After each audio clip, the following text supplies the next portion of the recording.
boa noite. O É Notícia vai debater hoje a situação eleitoral do ex-presidente Lula. Ele pode ou não ser candidato? Como essa batalha se dará na justiça? Por isso, recebemos Gustavo Guedes, advogado especializado em direito eleitoral, responsável pela defesa do presidente Temer no processo de cassação da chapa Dilma Temer no Tribunal Superior Eleitoral. Ele é sócio fundador do Bonini Guedes Advocacia, professor da Escola Superior de Advocacia e foi presidente do Instituto Paranaense de Direito Eleitoral entre 2015 e 2016. Seja muito bem-vindo, Gustavo. Obrigado pelo convite, é sempre um prazer estar aqui. Mais uma vez, a primeira vez foi 2016 ou 2017? Agora eu já estou até perdendo a noção do tempo. 17, alguns meses antes do julgamento da ação presidencial. Da chapa Dilma Temer, tudo bem. 2016 foi impeachment, 2017 mais emoções com o julgamento da chapa Dilma Temer e outras cocitas más.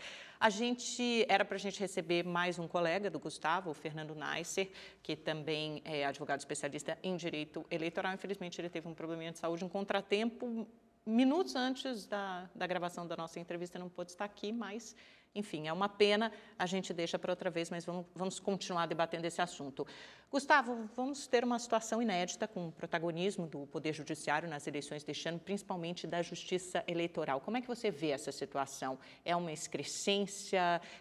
Quais as consequências disso?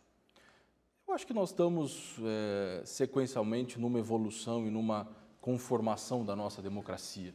Como você citou, tivemos um processo de impeachment, não foi a primeira vez no Brasil, já tinha havido do Collor, mas no ano seguinte tivemos o julgamento pela primeira vez de uma ação presidencial pelo TSE e agora, novamente, o TSE deve retomar o protagonismo do mundo jurídico em relação a essa análise de um eventual registro do presidente Lula.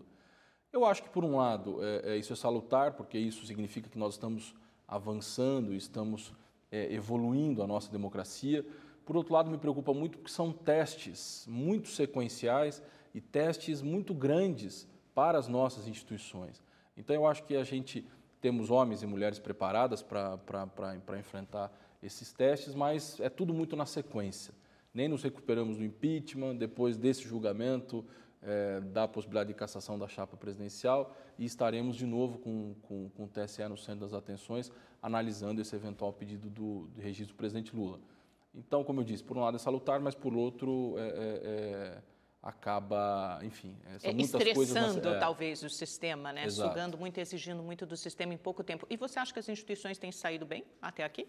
Acho que sim. Eu acho que o país segue numa normalidade institucional, tanto o impeachment quanto esse fato, os dois fatos que a gente já ressaltou.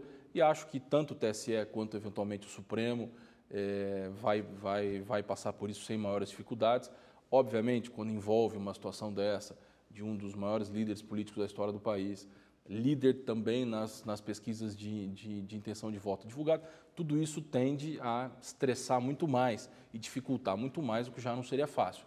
Mas, como eu disse, eu acho que a gente tem homens e mulheres muito bem preparados para se desincumbir dessa tarefa de modo adequado e sem maiores sobressaltos. E o que você acha que colocou essa sobrecarga no Poder Judiciário, esse esgarçamento do tecido político, essa falta de representatividade, esse desencanto com a classe como um todo?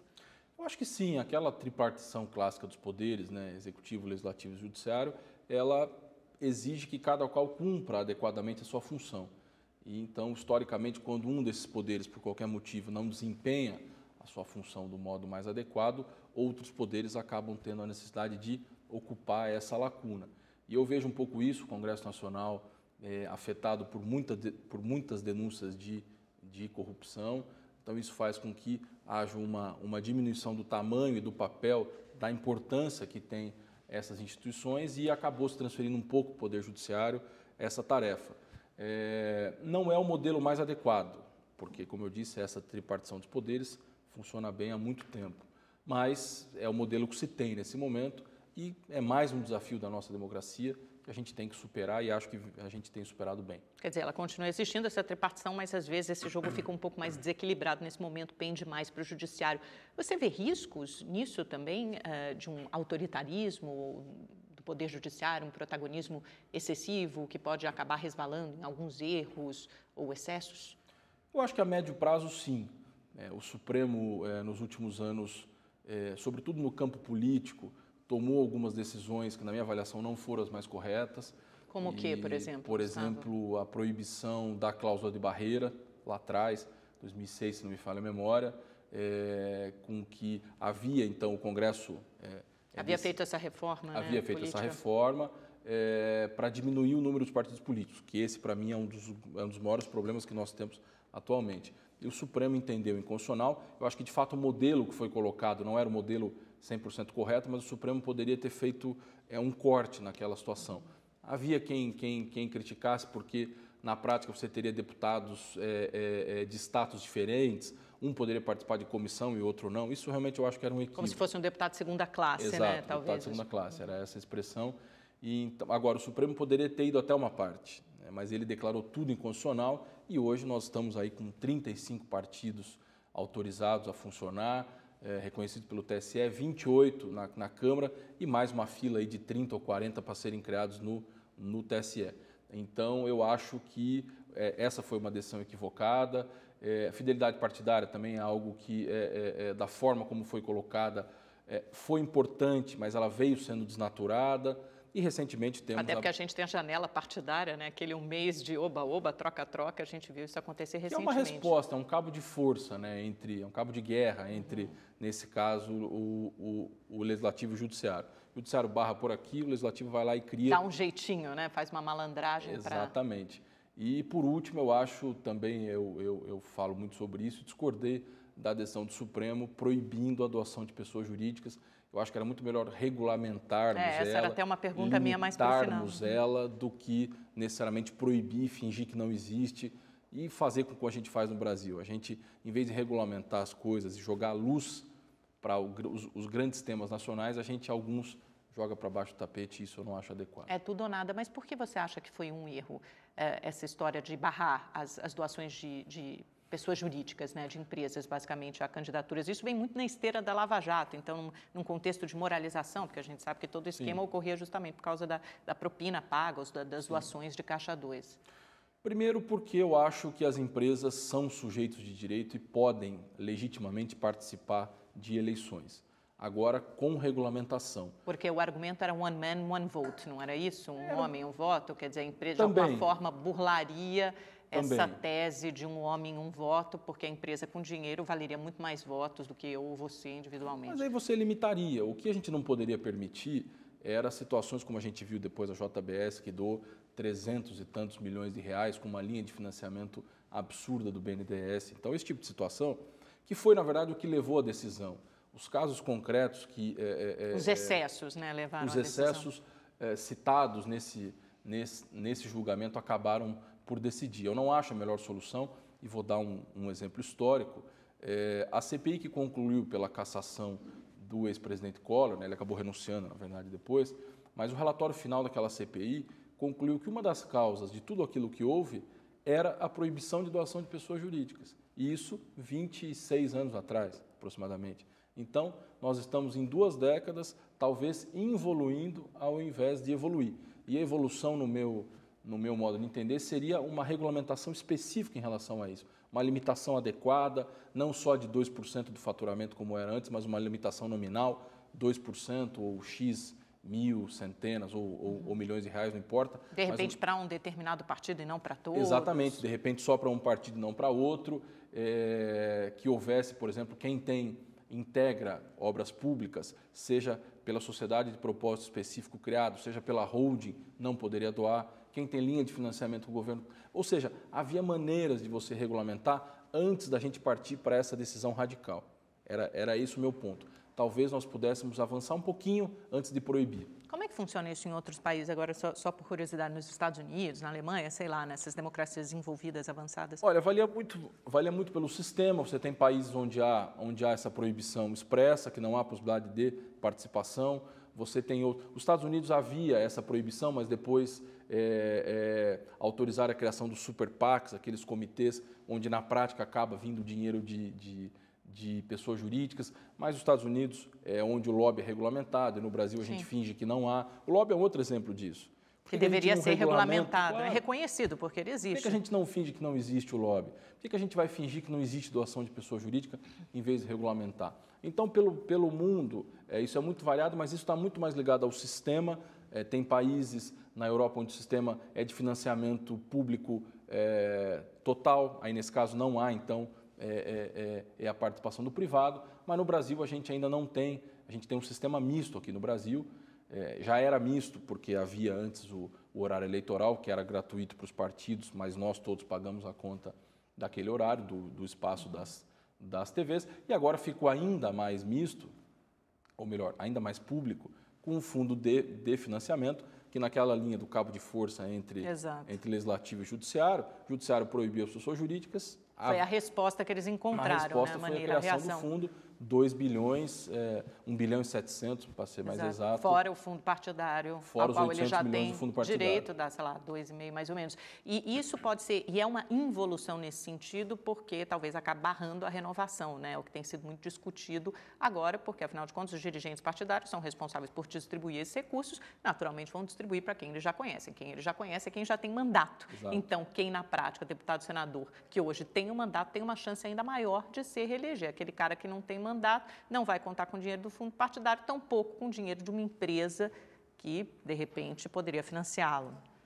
Eu acho que a tendência é essa. Infelizmente, nós teremos uma eleição dita por todos os cientistas políticos que falam sobre o tema e também para nós que advogamos nessa área, uma eleição com a menor renovação da história, provavelmente, porque o tempo de campanha foi reduzido, passamos aí de 90 para 45, ainda que não seja 45, vai ser 52 para ser bem exato, mas foi reduzido à metade, se alterou a forma, se diminuiu também o horário eleitoral, ainda que tenha se compensado um pouco em relação às inserções, mas é o partido quem determina quem aparece nas inserções e quem aparece no horário eleitoral do modo geral, e via de regra se privilegia aqueles que têm maior relação com a direção partidária, e por fim se criou o fundo de financiamento, que os órgãos executivos nacionais é quem vão dizer de que forma isso vai ser distribuído. Então, a tendência é que isso vá para aqueles que já têm mandato e, consequentemente, se eu não tenho doação de pessoa jurídica,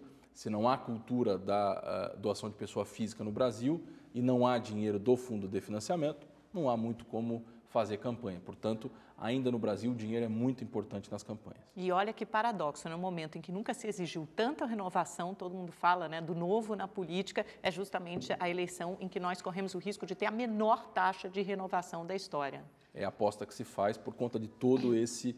O que pode diferenciar um pouco isso será a internet, que é um fenômeno que ainda não se tem avaliação exata do que a gente vai ver na prática nessa eleição, né? A dimensão, tamanho, importância das redes sociais. O que pode relativizar um pouco toda essa limitação que a gente colocou seria a internet. Você acredita na força da internet, uma força determinante, ou, por exemplo, de candidatos que dispõem de pouco tempo de horário eleitoral, como Jair Bolsonaro, por exemplo, vai ter a internet teve até agora, na campanha, pré-campanha dele, um papel decisivo. E quando começar o tempo de rádio e TV? Olha, eu acreditava mais na internet. Eu confesso que há 2, 3 meses achava que a internet seria um grande diferencial. Conversando com marqueteiros e com estudiosos do tema, tenho tido contato com uma nova realidade, onde a internet vai potencializar aquilo que se já tem. Ou seja, na prática, na internet, você acaba falando para os teus amigos, falando para os convertidos, né? É difícil você sair daquele círculo, Exato. É como se você andasse em círculos mesmo, é difícil. O que pode mudar um pouquinho isso vai ser a permissão nessa eleição, pela primeira vez, do impulsionamento Exato. pago pelos candidatos. Mas também é um pouco nebuloso, né? Essa ideia de Big Data, essa ideia de como o Facebook vai se comportar, ou o Twitter, ou o Instagram, enfim, todas as redes sociais, como é que se comportarão com isso. O Twitter, por exemplo, já anunciou que não vai aceitar impulsionamento. Então, é algo ainda desconhecido que a gente não tem a exata dimensão. Continuo achando que rádio e TV ainda é o grande diferencial e um candidato como Bolsonaro deve ter dificuldade por conta da pequena aparição. São 8 segundos de rádio e TV, né? Ele não conseguiu fechar com um PR, que daria mais 45 segundos, ele chegaria perto de 1 minuto, aí realmente ele fica numa situação mais sensível, mais delicada. Agora, Gustavo, você mencionou pouco tempo, o menor tempo de campanha, né? Antes eram 90 dias, agora a gente tem 52, você falou na prática, de rádio e TV são 35. Isso é ruim? Eu acho ruim porque quando não era muito longa a campanha, muito cara, né? Que isso não torna a campanha... Imagina, tanto tempo de rádio e TV, é o que encarece. Veja que é o seguinte, se olharmos a última campanha presidencial de 2014, O maior custo para falar a campanha da Dilma e do Aécio, que chegaram ao segundo turno, estava na produção de rádio e TV. Isso certamente é o mais caro, de longe, né? Disparado. Do custo, ou, enfim, um quarto do custo que seja, estava nessa rubrica de rádio e TV. Naquela época, nós tínhamos 45 dias de rádio e TV. Nós passamos agora a 35. Não é tanta diferença assim, né? Não é tanta diferença e eu acho que poderia haver outras formas de se reduzir. Que, na verdade, assim, desde 2006, com a Lei 11.300, já veio um pouco na linha do mensalão e daquele escândalo, etc., nós passamos o grande objetivo sempre foi reduzir custo de campanha. Então, se proibiu para aquela eleição outdoor, se proibiu os brake lights, front lights que havia, como se esse fosse o grande problema da campanha, se proibiu brindes. Então, se vem tentando reduzir, e a última medida para a redução de campanha é o tempo de campanha. Passou de 3 meses agora para 1 mês e meio, né? Enfim, 50 dias. Só que aí é o seguinte, há maneiras mais inteligentes de se fazer isso que simplesmente cortar a campanha pela metade. Você corta a campanha pela metade, você gasta a metade. Só que, ao mesmo tempo, você tem menos... as novas lideranças têm menos possibilidade de se comunicar com o eleitor. Então, evidentemente, a gente asfixia a renovação política quando reduz o tempo de campanha. Talvez... vai ser uma grande discussão também agora fazer uma eleição presidencial em 45 dias. Os candidatos não terão como rodar o Brasil inteiro em 45 dias, visitar todas as capitais, como se fazia, enfim, ainda que seja 52 dias para ser bem exato.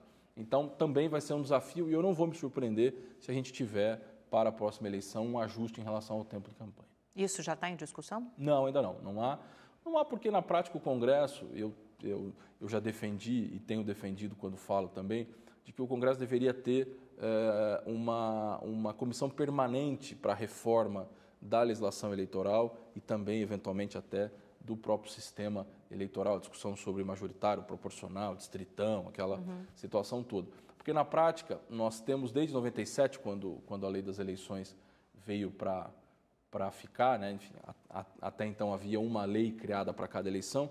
A partir de 1997, a gente teve uma lei que era para ser definitiva. Tivemos aí 11 eleições, 10 eleições até agora, iremos para a 11ª, tivemos 10 eleições e 11 modificações. Na prática, todo ano ímpar que antecede as eleições, nós temos uma modificação. Só que o que acontece? O Congresso se reúne correndo, às vésperas do processo eleitoral, conversa um pouco com a população, com os órgãos que poderiam prestar consultoria e acabam decidindo aquilo que só interessa a eles e talvez não interesse tanto à sociedade. Que foi o fundo eleitoral, né, no ano passado. Que foi o fundo eleitoral, que foi a redução do tempo de campanha eleitoral, que foi a tentativa de se unificar o processo eleitoral, ainda que isso tenha ficado aparentemente para trás, porque é aquilo que se dizia, né, não se combate os males da democracia com menos democracia. Se já é ruim para a gente, e há críticas, você votar a cada 2 anos, imagina de votar a cada 5 anos, que era aquilo que se pretendia. Então, na minha avaliação, deveria haver uma comissão permanente, com discussões sérias, aprofundadas, chamando as entidades de classe, chamando aqueles que podem contribuir, para que a gente aperfeiçoe efetivamente os nossos mecanismos, aí, tanto para eleições, sistema, enfim, tudo aquilo que envolve o processo eleitoral. Vamos falar um pouquinho do Lula, depois a gente volta para discutir um pouquinho mais de reforma política, mas a gente fez esse introito aí, toma uma água que você falou muito. Mas vamos falar um pouquinho do Lula e depois a gente fala de reforma política, volta para esses outros temas eleitorais. Bom, o Brasil vive essa situação inédita, bizarra, que a gente tem um líder nas pesquisas, né, com 30% de intenções de votos no Ibope, no Datafolha, que basicamente ficha suja, né? Basicamente não é ficha suja, deve ser barrado pela justiça, mas tem toda aquela discussão, porque o PT insiste em manter a candidatura do Lula e diz que vai registrar de qualquer jeito no dia 15 de agosto, apesar dele estar lá preso em Curitiba. Lula está inelegível ou não? Quem declara a inelegibilidade de um candidato é a Justiça Eleitoral. Então, o Lula potencialmente é sim inelegível, porque foi condenado por uma decisão colegiada, TRF4, lá em Porto Alegre, uma condenação criminal que está inserida na lei da ficha limpa e, portanto, Lula, então, é potencialmente inelegível. E digo potencialmente porque só o será inelegível efetivamente quando registrar a candidatura e o TSE, que é o órgão competente nesse caso, disser que, de fato, ele não pode disputar as eleições porque teve uma condenação criminal. Então, tecnicamente, é essa a orientação em relação ao caso. Até porque a perda de direitos políticos nem fez parte da condenação dele, né? Ele foi condenado por outras coisas, por corrupção, por lavagem de será dinheiro. uma decorrência do trânsito em julgado. Quando terminar o processo, ele tem a suspensão do direito político enquanto ele cumpre a pena. Então, agora há essa relativização, sobretudo em relação... Só quando chegar o STF, então? Você tá Isso, falando, depois que o STF julgar o recurso dele. Exato. E aí, então, ele tem a suspensão dos direitos políticos, que é diferente da inelegibilidade. São temas jurídicos diferentes, mas na prática podem significar a mesma coisa. Nesse caso específico, poder ou não disputar as eleições, poder ou não pedir voto, poder ou não ser votado. Acho que esse é o ponto. Vamos falar sobre os caminhos, então, que a defesa do Lula tem para isso, porque essa vai ser a batalha jurídica. Então, ele registra no dia 15 de agosto. E, a partir daí, o que acontece, na sua opinião? Veja, a sistemática sempre foi registro de candidatura, e aí o prazo final é dia 15. A maioria dos candidatos costuma registrar antes até a candidatura, porque você registra a candidatura, você consegue um CNPJ de campanha, que todo candidato tem um CNPJ, abre conta no banco e já pode começar a fazer campanha no dia 16. Então, na prática, os candidatos tendem a antecipar esse prazo do dia 15. Em relação ao Lula, por tudo que se diz e pela a estratégia que pode acontecer, a expectativa é que ele registre no último dia, para que eventualmente ele perdure por mais tempo como candidato. Então, registra a candidatura até o dia 15, a partir daí o TSE publica o edital de candidaturas, então inicia o prazo de 5 dias para a impugnação de registro, qualquer partido político, coligação ou o Ministério Público pode impugnar, o eleitor não pode impugnar essa candidatura, só esses 3 tem possibilidade de fazê-lo, candidato, partido político, coligação ou Ministério Público, esses 4. E, a partir de então, ele é notificado, tem 7 dias para apresentar a defesa. Esse é um procedimento que não deve ser alterado nesse caso. Acho até que, a partir desse teste, porque se a gente falasse 2 anos atrás, ninguém imaginaria que nós tivéssemos um líder nas pesquisas com uma situação de inelegibilidade quase certa, registrando a candidatura. Era impensado para nós há 2 anos. Como era a Lava Jato, como era uma série de... Tantas coisas que aconteceram, né? Exato. Então, a nossa legislação não estava preparada e não está preparada para isso. Talvez com esse caso nós devamos, então, avançar, melhorar a nossa legislação, seja ela pela lei eleitoral, seja o TSE pelos instrumentos que tem, como as resoluções que faz para adequar também a legislação. Então, talvez a gente deva, esse caso do Lula vai servir para que a gente avance mais um pouquinho e para que, talvez, numa próxima situação como essa, o candidato sequer possa iniciar a eleição e se apresentar como candidato. Não é o que eu acredito por caso dele, mas talvez fosse o mais adequado em relação à nossa democracia e à importância que há uma eleição presidencial. Vai ser um teste para a justiça eleitoral nesse sentido também. Mais um teste para a democracia, um teste para a justiça eleitoral, um teste para o TSE. E eu me recordo e tenho dito também, quando o Supremo, que são juízes, 11 juízes com mandato vitalício, foi decidir o HC do Lula, o país parou para assistir aquele HC. Então, imagina quando isso chegar ao TSE, com 7 ministros. Aí os protagonistas serão outros, né? Em vez dos 11, os 7 do TSE. 3 são comuns, É verdade, que são ministros do STF, Isso. né? A gente vai ter, quer dizer, aí já vai ter saído o Luiz Fux, né? Então a gente vai ter quem? Rosa Weber. Ministra Rosa como presidente. Ministro Barroso como vice e ministro Fachin como terceiro do TSE. Também deveremos ter ali ministro Napoleão, salvo engano, ainda estará, ministro Mussi, os 2 do STJ, ministro Admar e ministro Tarcísio da classe dos advogados. Deve ser essa a composição que vai julgar o Lula. Varia um pouco porque o ministro Napoleão sai também, salvo engano, no meio de setembro. Pessoal, Então, para a gente aprender a nova escalação, viu? Todo mundo já sabe o nome dos 11 do Supremo, agora vocês podem decorar os 7 do TSE. A partir de agosto eles vão estar ali na Berlinda. Exato. Então a tendência é essa. Acho que a partir do momento que o Lula apresentar a defesa, não há necessidade... Então, 7 dias depois da defesa, isso já vai estar mais ou menos dia 22 de agosto. E aí, qual é o próximo passo do procedimento? É que nós teremos aí, você tem os 5 dias para impugnar e os 7 para a defesa. Então, nós estaremos ali no final do mês de agosto, início do mês de setembro. É uma jogada com prazos, né? Quer dizer, a defesa do Lula vai tentar esticar, jogar para frente o máximo possível esses prazos e a justiça provavelmente, né, vai tentar resolver isso o mais rapidamente possível. Porque isso é ruim para a democracia, né? Causa uma insegurança jurídica, né? Você tem uma eleição sub judice, em última análise. Claro. Causa agora e vai causar muito mais depois que houver o registro. Porque hoje se discute, hoje se tem como possibilidade o registro. Se eventualmente tivermos o registro, vai ser um fato consumado. Tem alguma chance desse pedido ser deferido pelo TSE, ou seja, ser aceito pelo TSE? Só pode haver, na minha avaliação, só haverá o deferimento pelo TSE se houver uma suspensão da condenação, aí pelo STJ ou pelo Supremo. Ou seja, se Lula não trouxer um fato novo, juridicamente, para a sua...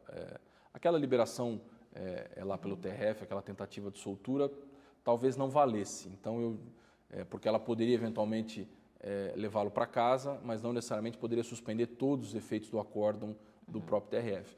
Então, para ser muito didático, na prática, Lula só terá o seu registro deferido se ele conseguir suspender os efeitos da condenação, ou pelo STJ ou pelo Supremo. E aí bastaria uma liminar, quer dizer, um ministro, uma decisão monocrática poderia livrar o Lula dos efeitos dessa condenação e ele se tornaria elegível. Em tese, sim. Em tese é possível. Eu não acredito pela experiência prática. Qual a chance disso acontecer? Zero, na minha avaliação. Acho difícil pelo histórico. Obviamente, sempre pode acontecer, mas eu não Como acredito aconteceu no TRF4, pode acontecer uma loucura que dure algumas horas. Se né? disséssemos um mês atrás que teria um desembargador do TRF dando uma liminar para soltar ninguém o Lula, acreditaria. Então, hoje também a gente acha que não vai ter ninguém do STJ nem do STF, mas sabe-se lá quem pode aparecer. Eu falei, tecnicamente pode acontecer, mas eu não acredito que no ocorra. STJ a gente tem quantos em posição? É só o relator ou não? Podem ser os 33, né, que são Não, no STJ? não. A gente está, tanto no STJ quanto no Supremo, você tem as câmaras que já estão preventas. Então, aquela o ministro Félix quinta... Fischer é o relator tá. E o ministro Fachin que é a quinta turma, eu acho, no Isso, STJ, né? Uma coisa assim, e no STF Isso. também. STJ são 33 ministros, mas divididos em várias turmas, e esse caso do Lula está concentrado, salvo engano, a quinta turma. Acho que do ministro, o ministro relator Félix Fischer é o relator prevento. Ou seja, é muito difícil que isso aconteça. Então, aí, voltando na história dos prazos, até o final de agosto a gente chega... Quando você acha que essa candidatura deve ser barrada? Porque aí, quando a gente fala que a defesa do Lula joga com os prazos e quer esticar isso ao máximo, é porque a partir do dia 18 de setembro você tem o carregamento das urnas e até dia 17 você precisa, 20 dias antes da eleição, você precisa ter o nome do candidato com a foto do candidato que vai concorrer àquele determinado cargo. Então, se uma decisão não for tomada até dia 17 de setembro, mesmo que o Lula se torne inelegível, quer dizer, que o pedido dele seja indeferido, não aceito pelo TSE pouco depois, o nome e a foto que estará na urna será o nome e a foto de Lula, né? Imagina a avalanche que isso pode provocar. Uma pessoa ir lá na urna, votar, sei lá, se for o ex-prefeito de São Paulo, Fernando Haddad, mas vai aparecer a foto do Lula. Então, o cara vai chegar na urna, opa, é o Lula. Você acha que isso pode chegar a esse ponto? Eu não acredito. Eu só acredito que isso aconteça se se o Lula conseguir um efeito suspensivo, ou seja, conseguir suspender ou no STJ ou no Supremo. Fora dessa hipótese, eu não acredito. Na minha avaliação e na minha contagem de prazos, entre 7 e 10 de setembro já é um prazo possível e bem concreto, bem razoável para que haja uma decisão definitiva do TSE. E na minha avaliação, quando o plenário do TSE decidir a impugnação da candidatura do Lula, a partir do dia seguinte ele estará impedido de praticar atos como candidato. Não poderá mais se apresentar como candidato e automaticamente vai ter que buscar um outro recurso para conseguir seguir na disputa. A partir dessa decisão, o PT tem 10 dias para tomar uma decisão. Ou arrisca com o Lula, mas é um arriscar com ele fora das urnas, ou não troca de candidato, o que eu não acredito, ou substitui indicando um outro nome, e aí esse nome é que será o candidato do PT, é o nome que aparecerá nas urnas e para o qual os votos serão validados. E é interessante porque tem um artigo na lei de eleição que permite que o Lula faça campanha enquanto o processo dele, o procedimento estiver, o registro da candidatura estiver sendo decidido pelo TSE, né? Então esse é um outro é um outro tema delicado. É engraçado porque de fato o artigo 16A ele permite e usa a expressão enquanto tiver subjúdice o registro de candidatura, o candidato pode praticar todos os atos de candidatura. Isso é muito utilizado em eleição de prefeito, por exemplo. Significa que se o juiz da zona eleitoral onde o prefeito registra indeferir, enquanto ele estiver recorrendo, ele tem direito de praticar os atos, até porque se você o retira da disputa naquele momento, você inviabiliza a campanha dele. E muitas vezes ele não está nem sequer preso, né? Ele pode... Claro, isso né? com outras situações, que não condenação criminal. Em situações onde de fato há dúvida, por exemplo, reprovação de contas, condenação em ação civil pública. Diferentemente da ação criminal, que é uma inelegibilidade patente, chapada, ou seja, a tua condenação criminal está escrita lá na lei da ficha limpa, portanto você está inelegível. Há situações na legislação eleitoral que permitem uma discussão. Entendi, que são dúvida, né? Que são dúvida, reprovação de contas e condenação em ação civil pública, só se houver dolo, se houver enriquecimento ilícito, se houver prejuízo ao erário. Então não é incomum que nós, advogados, consigamos reverter essas condenações por demonstrar que falta um requisito desse. Mas no caso da condenação criminal é outra situação. É patente, até porque o professor o jurista Luiz Fernando Casagrande Pereira, que é seu amigo da consultoria ao PT, ele justamente usa esse argumento, que há casos de 145 prefeitos, vereadores, candidatos em 2016 que concorreram com o registro indeferido, depois em 70% desses casos a decisão foi revertida em instâncias superiores. Então ele argumenta, poxa, se o Lula não puder concorrer nas mesmas condições que esses prefeitos concorreram em 2016, você estaria usando 2 pesos e 2 medidas, não estaria dando as mesmas condições para o Lula. Aí eu acho que valem 2 observações. A primeira, é preciso abrir esses números que o Pereira apresenta de 140 para ver quantos estão justamente nesses casos onde de fato há dúvida, onde de fato o advogado tem condição de trabalhar para demonstrar que naquela situação não se aplica a lei da ficha limpa, até porque especificamente, por exemplo, em relação à linha G, a lei da ficha limpa abrandou a pena que se tinha aos políticos com conta reprovada. Todo mundo acha que a lei da ficha limpa ela deixou tudo mais duro, mas em relação a essa situação dos prefeitos, não, por exemplo. Então é preciso abrir esses números, esses 140. Quantos são de alínea G, de alínea L? Quantos são de condenação criminal? Porque é esse o caso do Lula, que é uma inelegibilidade muito mais clara, muito mais induvidosa e onde não há discussão, a não ser que se consiga suspender com liminares. Então é preciso enfrentar isso. E fora que os prefeitos estão no TRE, né? Não no TSE, que já é a última instância. E aí a segunda observação é que o artigo 16A não foi feito para o presidente da República. O artigo 16A é pensado para o prefeito, para o governador, para o deputado, para que ele suba de instância e enquanto se decide ele possa praticar a sua campanha. Ou seja, que ele não seja tão prejudicado assim. Porque na minha avaliação, e eu acho que esse é outro ponto também de discussão, quem defende o Lula entende, não, o subjúdice significa trânsito em julgado. Não, subjúdice é uma coisa, trânsito em julgado é outra.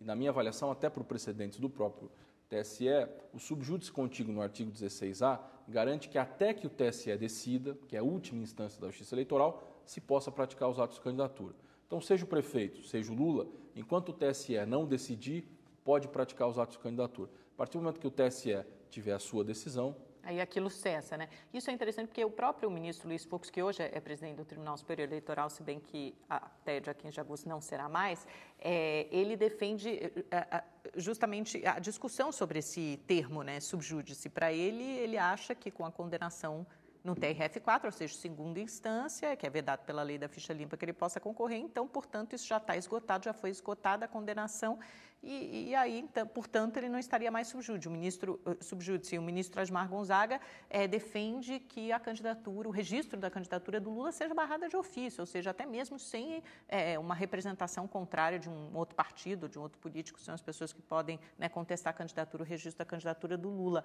O que você acha sobre isso? Eles podem decidir administrativamente o TSE? Olha, eu respeito muito os dois, obviamente, são ótimos juízes, o ministro Fux e o ministro Admar, mas eu tenho um pouco de dificuldade de aceitar o termo irregistrável, sem dar direito ao contraditório. Que foi usado pelo Fux, o irregistrável, né? Logo que ele assumiu o TSE, a sim. presidência. Eu tenho um pouco de dificuldade de aceitar isso na prática, porque como trabalho com a área, se decidir assim com o Lula, vai ter que decidir assim com o prefeito também. Então eu tenho dificuldade depois de aplicar essa mesma lógica para o prefeito, porque a gente vê centenas e milhares de casos absurdos espalhados pelo Brasil. Então eu tenho dificuldade olhando o contrário, a partir do Lula para os prefeitos. Então, na minha opinião, se deve sim dar o direito a ele falar. É possível que até se construa, não sei se haverá tempo, mas em nome da repercussão nacional de uma eleição como essa, seria até possível que haja um contraditório diferenciado, um contraditório com prazo reduzido, até porque a pergunta para o Lula é muito objetiva. Você tem uma condenação criminal aqui. Você tem uma liminar que suspenda essa condenação criminal? Se você tiver, você segue candidato. Se você não tiver, então você tem que sair da disputa. Então, talvez se possa até construir com um mínimo de contraditório, para que ele possa ser perguntado e possa responder. E a partir da resposta, se ela não for positiva, ou seja, tem uma liminar, ele tem que ser retirado Até porque não pese nenhum tipo de dúvida sobre a idoneidade do processo eleitoral, porque afinal de contas, como você disse, né, ele é o líder. Acho que não é um caso para que a gente tenha exceções. É um caso de muita notoriedade, muita importância. Tem que seguir estritamente as regras. Tem que seguir. É aquilo que eu disse no caso do julgamento do presidente Temer. Eu não estava lá pedindo nenhum direito a mais para o presidente, mas eu queria que ele tivesse os direitos que todos nós, ou seja, por ser presidente da República, ele não pode ter menos direito. Ele tem que ter a sua observância a partir do cargo que ele ocupa e da importância social daquilo. Então, o que se exige tanto para um quanto para outro é isso. Vamos observar as regras. É possível que se entenda que essas regras sejam minimamente relativizadas, mas dando o direito ao contraditório, que ele possa dizer, tem ou não tem. Se não tiver, tem que ser afastado da disputa. Bom, então nessa esteira da sua argumentação, imagino que você acha essa ação que o MBL entrou no TSE pedindo que a candidatura do Lula seja impugnada imediatamente, mesmo antes do registro, não procede também. O relator é o ministro Admar Gonzaga, tem chance de prosperar? Não, essa representação, com todo respeito, é absurda, tecnicamente inviável. O MBL não tem legitimidade, como eu disse lá atrás. Agora só partido político pode demandar. Então, assim, é absolutamente atécnica, vejo como uma construção política e deve ser rechaçada pelo TSE, porque se eventualmente se permitir isso, aí todos poderão, qualquer movimento vai poder impugnar ou pedir a irregistrabilidade de qualquer candidato. Então, eu espero que de modo muito adequado, de modo muito firme, de modo muito rápido, o TSE repila por completo esse tipo de iniciativa política que não contribui para o debate jurídico, que é o que o TSE deve fazer. E a gente tem esse problema também porque a juíza de execução penal, né, a Carolina Lebos, proibiu o Lula de gravar vídeo, fazer campanha, participar de atos de campanha, ou sequer conceder entrevistas ou participar de sabatinas. Então, ou seja, mesmo que o processo dele continue andando no TSE e ele possa fazer campanha, ele, na prática, está impedido, né? Porque ele está preso e não pode gravar vídeo. Essa decisão dela vale nesse caso também? A decisão dela trata especificamente da forma de comunicação do preso com o mundo exterior. Uhum. Então, não é uma seara eleitoral, é uma seara penal, de processo penal.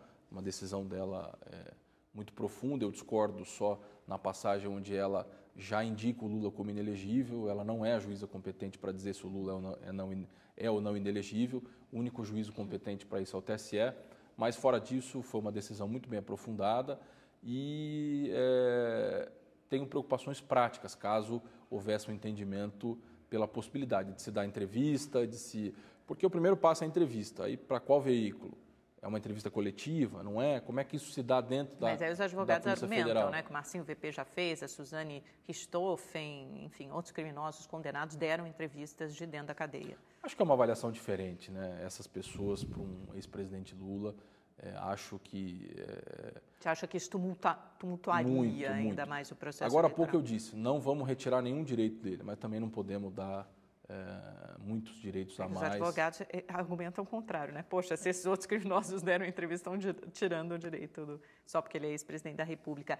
Em falar nisso, a presidente Carmen Lúcia do Supremo definiu a pauta do STF para agosto, não incluiu aquele pedido de suspensão da execução da pena do Lula, né? Eles foram, quer dizer, entraram num recesso ainda para tomar essa decisão que o ministro Edson Fachin facultou ao pleno, né, passou para o pleno. E, inclusive, tem uma questão sobre inelegibilidade contida nessa decisão, Sim. que poderia até ser avaliada pelo STF antes, bom, não sei se antes do dia 15 de agosto, porque não está pautado, mas o STF eventualmente poderia decidir sobre essa questão do registro, inelegibilidade, em que momento que acontece, antes, ou se o Lula está inelegível ou não, antes do próprio TSE? Eu poderia, mas eu acharia inadequado. Eu acho que a gente deve respeitar a marcha processual e disse isso quando falei daquela liminar indevida do TRF4, da forma como foi. Eu não acharia adequado e também, talvez, sem toda a técnica processual, que houvesse um pronunciamento do Supremo sobre o artigo 26C antes do STJ tratar desse tema. Então, acho que a gente tem que tentar organizar as coisas agora. Vou repetir pela terceira vez, não vamos tirar direito do Lula, mas também nós não podemos atropelar a marcha processual adequada. Então, na minha avaliação, esse é um tema agora para o STJ. Tá? Foi admitido, veja que foi admitido o recurso especial dele para o STJ e foi inadmitido o recurso extraordinário para o Supremo. Então, na minha avaliação, o momento agora é do STJ, o STJ avalia no prazo que julgar adequado. E não acho também que o Supremo, não acredito que o Supremo deva voltar a decidir essas situações do Lula diante do clamor que foi aquele julgamento do habeas corpus lá atrás. Então, imagino que é o STJ antes e, nesse meio tempo, o TSE em relação ao registro dele. Bom, deixa esses dois brilharem, então. Aliás, já falamos muito sobre o Lula, né? Vamos falar um pouquinho, mas vamos falar da lei da ficha limpa como um todo, Gustavo, porque isso aconteceu no finalzinho, né, do próprio governo Lula, foi proposta foi relatada, melhor dizendo, pelo Zé Eduardo Cardoso, ex-ministro da Justiça, petista, e, na verdade, acabou tendo esse efeito, essa coisa que ninguém poderia imaginar, né, uma ironia da vida, circunstâncias da vida, acabou tendo efeito justamente, principalmente sobre o Lula, mas ela não foi modelada nem pensada para isso, para uma eleição presidencial, né, uma eleição majoritária desse jeito. Na prática, a decisão do TRF4 passou a valer mais do que a decisão de milhões de brasileiros que dizem que vão votar em Lula e poderiam decidir nas urnas já com a condenação, com ele preso, poderiam decidir votar nele. O que você acha? A lei da ficha limpa acabou de alguma forma sendo uma excrescência ou não? Olha, como é que você vê? Ou é um avanço? Não, foi um avanço. Eu acho que são duas questões. O fato do judiciário decidir da forma como, eventualmente, a maioria da população não pense. Enfim, o Poder Judiciário ele é contra-majoritário, por essência. Senão a gente faria consultas populares em vez de ter juízes para decidir. Então, há que se decidir tecnicamente, independente do que a população pense em relação a isso. Isso às vezes não tem acontecido, né, nos últimos meses, mas tudo bem, vamos lá. É o que se espera e nós, advogados, trabalhamos para que isso aconteça também. A lei da ficha limpa foi um grande avanço, de modo geral. Ela tem pontos muito críticos, uma inelegibilidade de 8 anos. Sabe que aqui tem um bastidor legal. A OAB, quando mandou o projeto, desculpa, não foi a ordem. Quando se mandou o projeto, foi o movimento ficha limpa, naquela época, assinaturas, né? Que ela era uma lei popular, mas aí ficou com uma dúvida sobre a verificação. A OAB fez outras coisas, mas não isso. Depois acabou sendo encampada por parlamentares, porque se demoraria muito para checar assinaturas e tal. Mas a ideia do movimento era que, mandando 8 anos para tudo, o próprio Congresso reduzisse esse prazo de 8 anos. E foi uma surpresa para todos quando o Congresso manteve os 8 anos. Mas tem situações ali muito complicadas, que foram previstas como de inelegibilidade, que dão asa a todo tipo de armação para tirar políticos de campanha. Então, você tem, por exemplo, quando alguém é expulso do seu órgão de classe. Então, nós temos situações onde um órgão de classe pode decidir que alguém não será candidato à presidência da República porque o expulsou. Se eu fosse candidato a presidente e a OAB me expulsasse, eu não poderia ser candidato. Claro que isso é uma situação absurda, né? Mas é um absurdo. Não é isso que faz ou não uma pessoa ter a condição de disputar a eleição. Então, tem ali situações muito complicadas. De modo geral, acho que a ideia foi boa. De modo geral, ela trouxe uma moralização maior. Eu disse agora há pouco que em relação à linha G, ela deu uma flexibilizada, ela ajudou o candidato. Ninguém sabe o que é isso, Gustavo, você pode explicar também. A linha G é a reprovação de contas, é que eu falei agora há pouco, mas a linha G é a reprovação de contas e ela deu uma flexibilizada, ela trouxe um requisito a mais. Antes a legislação que havia era mais rígida, a lei da ficha limpa flexibilizou um pouco, mas de modo geral, assim, eu acho que ela é muito adequada. Há uma crítica que ela foi escrita por bêbados, né, como o ministro Gilmar brinca em relação a isso, mas eu acho que de modo geral ela é adequada, mas traz situações que precisam ser, assim, o Congresso precisa enfrentar. O grande problema qual é? É que se entende a lei da ficha limpa como uma coisa divina. Não é divina, ela tem problemas. Só que quem for mexer na lei da ficha limpa hoje vai ser chamado de ficha suja porque tende a reduzir. Então nós estamos nessa fase complicada. Eu espero que o novo Congresso, com renovação ou sem renovação, tenha um pouco mais de legitimidade para discutir esses temas. Eu falei que eu não ia perguntar mais do Lula, mas como advogado, só eu acho que é interessante saber sua opinião sobre essa cisão, essa divisão que acontece hoje na defesa do Lula, até com uma ameaça do ex-ministro do STF, Sepúlveda, pertence a abandonar a defesa porque ele prega uma linha mais jurídica, mais técnica, pedindo inclusive a prisão domiciliar do ex-presidente, e o Cristiano Zanin, que é o advogado que acompanha ele desde o início, partiu para aquela linha mais política, de perseguição política, de que ele é um preso político. Como é que você vê essa divisão e o que parece ser estratégia, principalmente o que parece ser a estratégia mais eficaz no caso do ex-presidente? É difícil palpitar de fora, né? Eu respeito muito, enfim, os advogados, então eu não tenho condição de... E digo, até pela minha experiência em relação à ação presidencial da chapa Dilma Temer em nome do presidente Temer, que só quem sabe exatamente todos os contornos da causa e por que se toma determinadas decisões é o advogado da causa e o cliente. Então, eu não tenho como entrar nesse mérito, mas posso dizer o seguinte, eu, por histórico, prefiro conduções mais técnicas e eu respeito muito o ministro Pertence.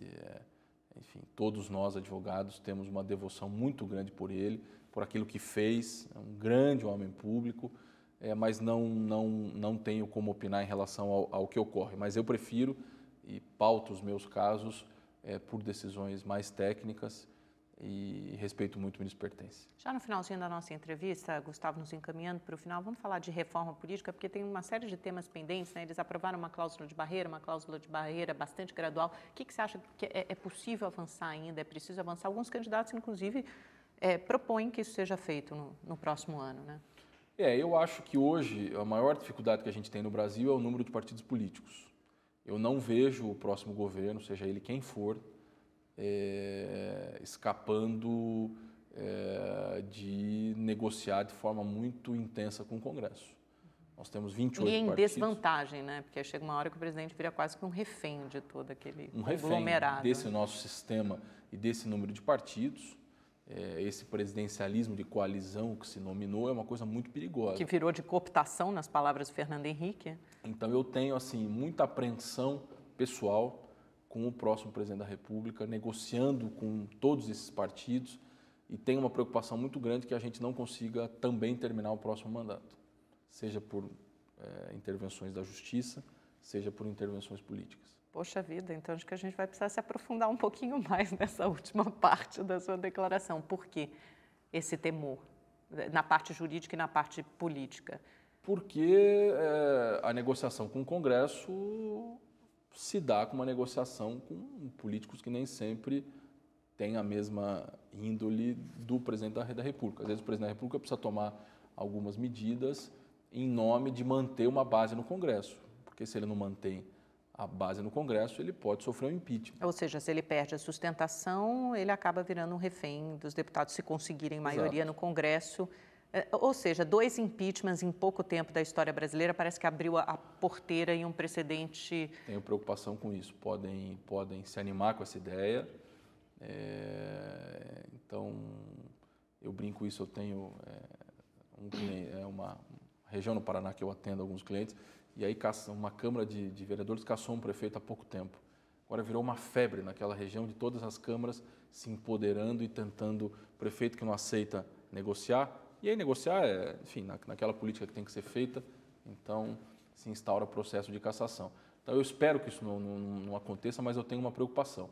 E até onde vai a negociação e até onde essa negociação entra por caminhos mais tortuosos e aí entra a intervenção da justiça. Eu ouvi uma frase muito boa, até participando do seu congresso lá de Direito Eleitoral, do IPRAD, do Instituto, né, de Direito Eleitoral do Paraná, em Curitiba, há algumas semanas. Uma pessoa me falou assim, que o impeachment não é um processo, acho que você estava junto também, que não é um processo político, é uma jogada política. Eu achei essa frase muito boa, essa definição, porque é exatamente isso, é uma jogada política, né? E quem souber fazer bem essa jogada pode, de fato. É uma jogada política e também já ouvi que, é uma frase que eu tenho usado, que no impeachment você não tira ninguém, você põe outra pessoa.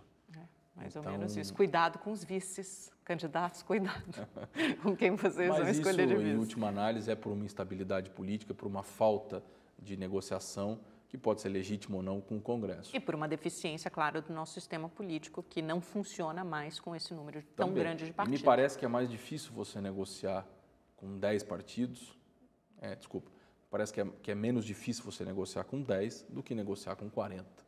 O número de demandas e de a criação de ministérios no Brasil, nessa elevação nos últimos anos, não é nada senão isso.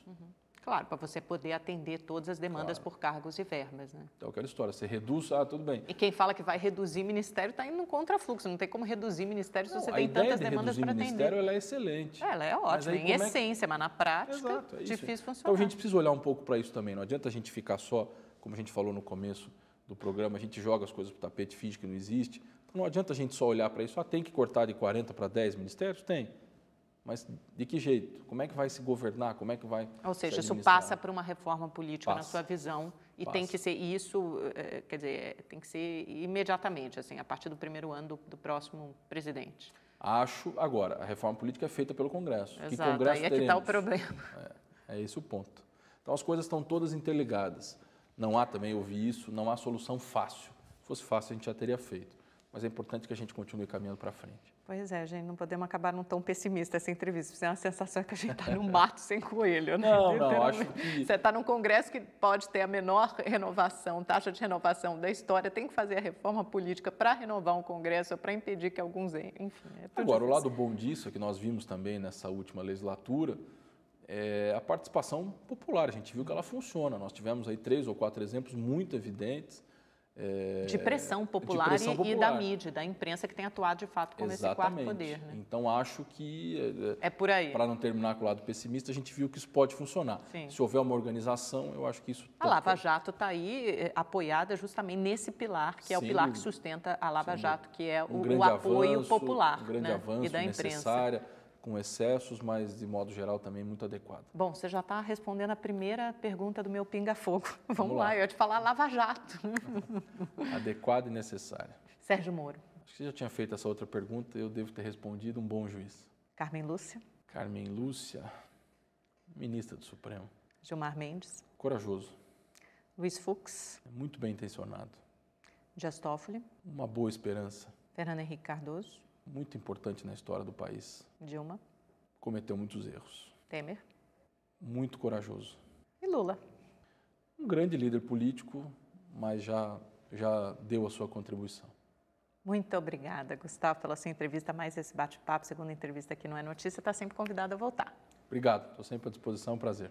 Obrigada a você também pela sua companhia, pela sua audiência até essa hora. Segunda-feira que vem tem mais com um novo convidado. Tenha uma excelente semana, uma ótima noite. Até lá. Tchau, tchau.